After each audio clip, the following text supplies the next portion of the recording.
When it comes to changing the world, what I learned from Steve Jobs is, if you believe in a Macintosh, if you believe in iPhone, iPod, iPad, if you believe enough, then you will see it.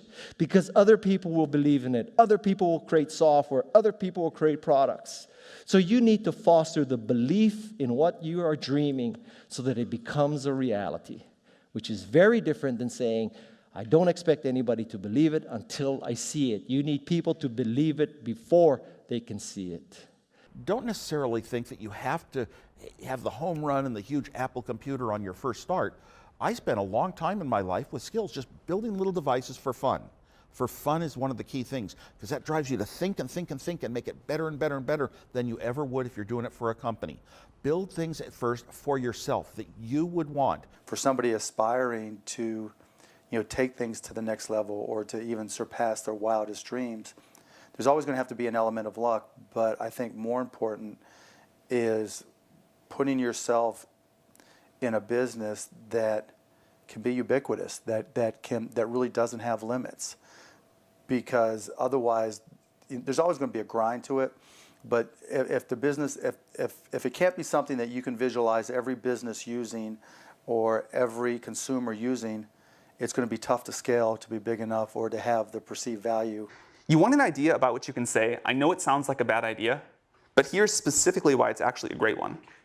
You want to sound crazy, but you want to actually be right. So when we see a kid with a lemonade stand, it's different than when we see a vending machine selling lemonade, even if it's exactly the same product, because the story around it is what people are paying for. So when I meet small business people, all I ask them is not what's their balance sheet, but what's their story. Why should I pick you? Why do I care about what you're doing? And if you start giving me all this inside baseball statistics about why you're 2% better than some other competitor, I'm already glazed over, because that's not part of the way I see the world. One of the things I advise entrepreneurs to do is when you have an idea, a classic entrepreneurial impulse is to hold the idea close to you and not go tell people because, the idea is so special. Right. That's almost always a mistake.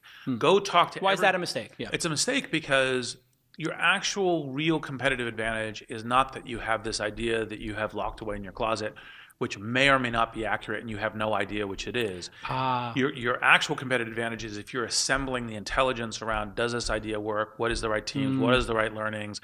And we're essentially in motion. The hardest thing to do is start. You have all these ideas and everyone has an idea, but it's really about executing the idea and building the idea and attracting other people to help you work on the idea. That is the biggest challenge. But the way to begin is to get the idea out of your head, draw it out, talk about it, program it if you're a programmer, or make it if you're building something.